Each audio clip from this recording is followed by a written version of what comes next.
최근에 이제 비트코인 가격의 좀 변동성이 좀 커지고 있습니다. 일단은 트럼프 취임을 앞두고 기대감도 있지만 혹시 뭐 약속을 안 지키는 건 아닐까 이런 걱정도 좀 하시는 것 같아요. 네네.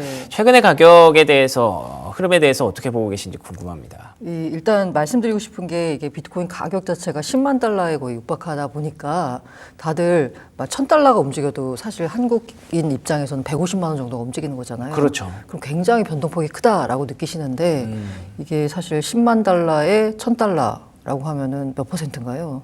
1%거든요. 네. 별로 이 단위를 생각하지 마시고요. 퍼센트를 생각해서 시장에 임하셨으면 괜히 시장의 변동성에 괜히 마음을 안 졸이실 것 같아요. 그렇구나. 퍼센트로만 보자면 그냥 크지 않기 때문에요. 어쨌든 간에 사실 트럼프 당선 이후에 치솟았던 비트코인 시장이 지금 약간 횡보세를 맞이했다라고 볼 수 있습니다.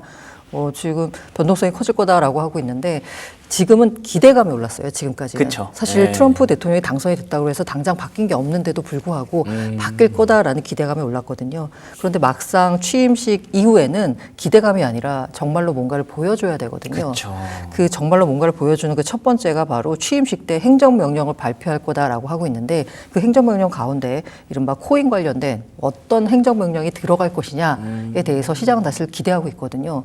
그런데 만약에 안 들어간다. 그럴 수도 있죠. 이러면 기대감이 실망감으로 바뀌면서 오히려 더 큰 폭의 조정이 나올 수도 있다라고 봅니다.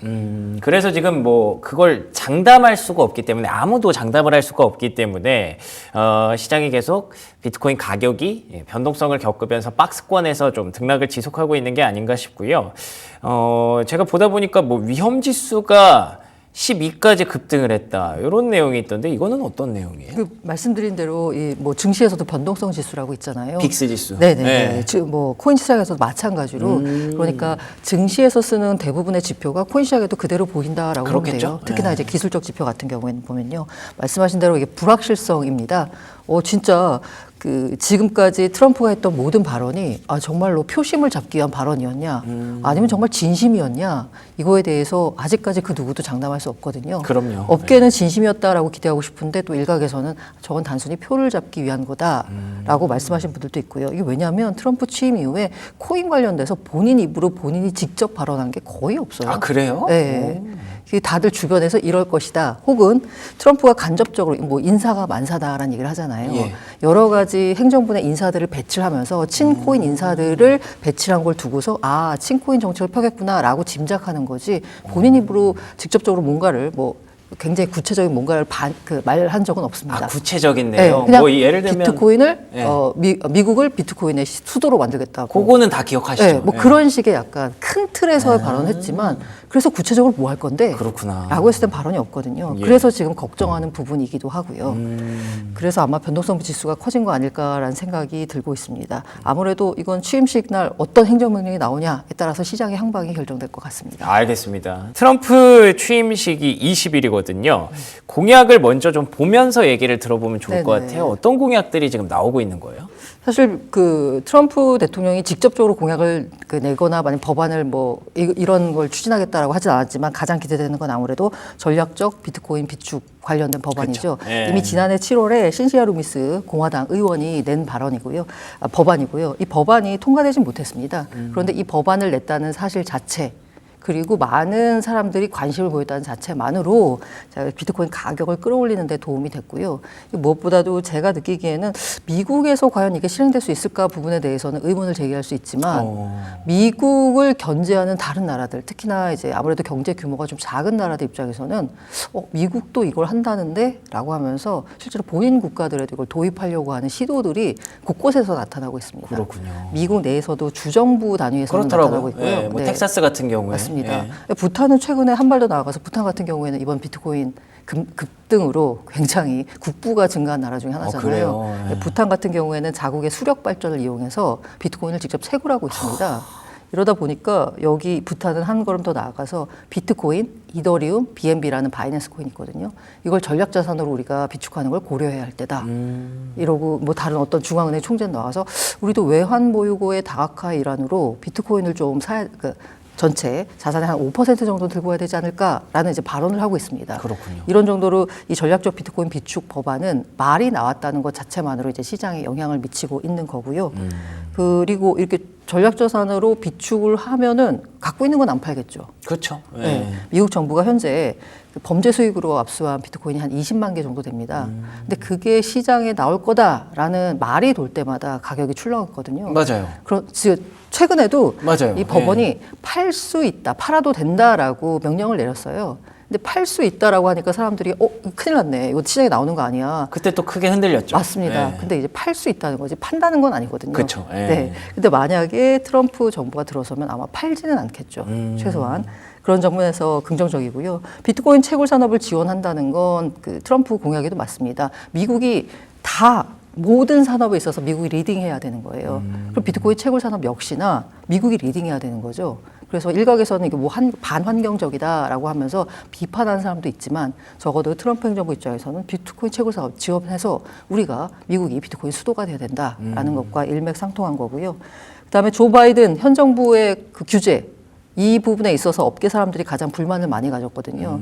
규제 때문에 자신들의 사업이나 아니면 혁신을 추진하기가 어렵다라는 거였는데 그거에 대해서 일단 트럼프에 대해서 기대하는 건 철폐라는 표현도 쓰긴 했는데요. 철폐라기보다는 그냥 아무것도 안 하면 됩니다. 뭐 규제 안 하면 돼요. 그럼 그냥 알아서 그냥 잘 하거든요. 이 부분에 있어서는 바이든 행정부보다는 트럼프 정부의 기대는 바가 훨씬 더 크고요. 네. 네. 그리고 대통령 직속 가상자산 자본위원 신설 이거는 뭐 이미 뭐 그 크립토 차르로 데이비드 sak스가 임명되기도 했고라는 부분에 있어서 뭐 그 뭐라고 해야 되나 이 위원회에서 무슨 얘기가 나올지 모르겠지만 어쨌든 위원회가 신설이 된 건 맞으니까 공약이 달성됐다라고도 보고 있을 거고요. 가장 확실한 공약 달성은 그거였죠. 데이 원, 내 취임하는 날. 네. 게리 게슬러 위원장 자르겠다라고 했거든요. 예. 근데 실제로 20일 날 물러나기로 했습니다. 위원장이요. 네네. SEC 위원장 같은 경우에는 뭐 다른 미국의 그런 기관도 그렇지만 임기가 보장이 돼 있어요. 하지만 대체로 정권이 바뀌면 알아서 물러나거든요. 그렇군요. 그래서 게슬러 위원장이 과연 자리를 계속 붙잡고 있을 것이냐 아니면 거의 끌려나가다가 실패할 것이냐 라는 얘기가 나왔는데 트럼프가 나 첫날 자르겠다라고 한 발언에 따라서 게리 게슬러 위원장도 취임식 날 물러나는 걸로 정리가 되면서 이른바 약간 알트코인 프로젝트들이 이제는 규제가 완화되겠구나라는 기대감을 갖게 됐습니다. 네, 후임으로는 폴 애킨스라는 크립토 쪽에서 조금 약간 우호적인 입장을 평소에 펴왔던 전 SEC 위원이 임명이 되면서요. 그 기대감은 더 커지게 됐고요. 전략적 비축 자산 요게 뭐 주정부 단에서는 될 수 있지만 과연 미국 정부 연방정부 차원에서는 연방정부 차원에서 이게 될까라는 얘기를 잠깐 해주셨는데 그거 어떻게 보시는지 궁금하네요. 저도 이게 사실 쉽진 않다고 봐요. 그래요? 예, 사실 근데 잠시 이렇게 여러분들이 보셔야 될 게 뭐냐면 이 전략자산 비축 관련된 굉장히 우호적이나 긍정적인 뉴스를 굉장히 많이 보세요. 그렇죠. 예. 그래서 다들 세상이 그렇게 생각한다. 어쨌든 미디어가 세상을 보는 창이 되다 보니까. 되는 줄 알죠, 다. 네. 예. 근데 실제로 보면 그거에 대한 부정적인 목소리는 그냥 보도가 안 되는 것뿐이지. 그렇구나. 네, 이게 약간 그 미디어 효과가 있다라고 보셔야 될 것 같아요. 특히나 이런 뉴스를 많이 내는 곳들은 그 비트코인의 크립토의 우호적인 매체들이 이런 보도를 많이 하기 때문에 약간 여론 자체가 되는 걸로 흘러가는 거 아니야?라고 잘못된 판단을 할 수 있어요. 그런데 실제로 그렇지 않다는 거. 기본적으로 이런 메이저 업체들 같은 경우에는 메이저 미디어 같은 경우는 그냥 관심이 없어요. 비트코인 전략자산 비축 법안에 대해서 만약에 진짜 통과되거나 어떻게 되면 어떻게 될 것이다라는 거지. 지금 현재 그런 뭐 블룸버그나 뉴욕 타임즈, 월스트리트 저널이 집중하고 있는 건 관세 문제. 그렇죠. 네, 보편 관세냐 부분에 있어서 그리고 과연 이 트럼프 행정부가 자신이 공약했던 무역 관련된 여러 가지 공약들이 실제로 진짜 하는 거냐라고 얘기가 나오고 있거든요. 코인보다 그게 더 지금 관심이 맞습니다. 많군요. 그래서 아까 제가 말씀드린 대로 당선되고 난 이후에 코인 관련돼서는 그렇게 뭐 직접적으로 뭔가를 발언한 적이 없어요. 그냥 주변 사람들에 의해서 이러이러한 정책을 펼 것이다라는 전망이 나온 것이요. 그래서 아무래도 이 전략자산 비트코인을 미국의 전략자산으로 비축하겠다는 부분에 있어서는 사실 실현되기가 쉽지 않은 것 같고요. 그리고 사실 이건 법을 도입하면 되는 겁니다. 하지만 이 실행단에서 진짜 실행을 하는 건 미국 연준이 비트코인을 들고 있는 거잖아요. 그럼 연준의 뭐 법안이 있으면 연준은 그대로 이제 따라가면 되니까 사실 연준이 관여할 부분은 없는데 지난해 12월에 연준 의장한테 파월 의장한테 이 법안에 대해서 어떻게 생각하느냐라고 했더니 그건 우리 권한이 아니다. 그쵸. 법을 바꿔라라고 했지만 나는 뭐 약간 부정적으로 본다라는 식의 뉘앙스를 말해서 그날 또 비트코인 가격이 약간 그때 흔들리기도 꺾였죠. 했거든요. 예. 예, 맞습니다. 그래서 아마 쉽진 않을 것 같다. 다만 말씀하신 대로 이런 얘기가 나오는 것 자체가 다른 국가들의 비트코인을 바라보는 입장 자체를 바꾸게 만들 수 있고, 그리고 이게 정부 단에서는 굉장히 어려운 일이잖아요. 예, 그렇죠. 하지만 정부가 이런 걸 할 수도 있네라고 보면 기업들이 움직입니다. 최근에 그 트럼프 당선 이후에 규제의 불명확성이 해소가 되겠다라는 측면에서 기업들의 비트코인 매수가 또 많아지기도 했거든요. 예. 그런 매수세가 비트코인 가격을 밀어 올린 것도 있고요. 예. 그래서 아마 제 개인적인 의견으로는 쉽진 않을 것 같은데 이런 얘기가 나오는 것 자체가 시장에 우호적으로 작용할 거다라고 봅니다. 알겠습니다. 뭐 간단하게 앞으로 그 다음 주까지의 어떤 투자 전략이라든지 비트코인 말고 뭐 이더리움이나 리플 보시는 분들도 많아서 맞습니다. 그 중에 조금 괜찮다고 생각하시는 거 있으시다면 간단히 코멘트 부탁드립니다. 일단은 비트코인 같은 경우에는 앞서 말씀드린 대로 20일 전후로 해서 변동성이 커질 거니까 그 변동성을 나는 감내하기 싫다라는 분들은 좀 보시고 기다려야죠. 기다렸다가 네, 들어가는 네. 게 맞을 것 같고요. 네. 장기 투자하시는 분들은 사실 뭐 시기에 상관없이 들어가시는 게 맞을 것 같고요. 아까 알트코인 말씀 주셔서 그 가운데 최근에 이제 리플이 좀 주목을 받고 있거든요. 그 이유가 뭐냐면 리플이 그간 가격이 제일 많이 못 오른 코인 중에 하나였어요. 불과 얼마 전까지. 그러다가 갑자기 트럼프 취임 이후로 한 3배, 4배 맞아요. 올랐거든요.